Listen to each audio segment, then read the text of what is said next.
খালি একবার দেখো। আমি এখানে রুটি আলু ভাজা নিয়ে খেতে বসেছি, ওদের মারামারি ঠেলাঠেলি হচ্ছে। ওকে ঠেলে নাবি। ওই ভাই দেখো কি রুটি খাবো দিচ্ছি, দাঁড়া না। এর করতে একটা খালি দেখো, খালি একটা গুড্ডি। তাহলে দেখো রুটি আলু ভাজা নিয়ে বসেছি, ও তো চেল্লাচ্ছে।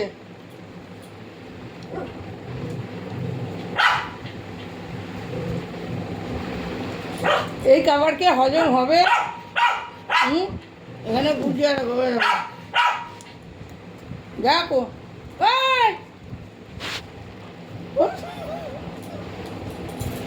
দিচ্ছি, আরে দিচ্ছি বলছি, দিচ্ছি। হ্যাঁ রুটি খাবে, দিচ্ছি দিচ্ছি, রুটি খাবে।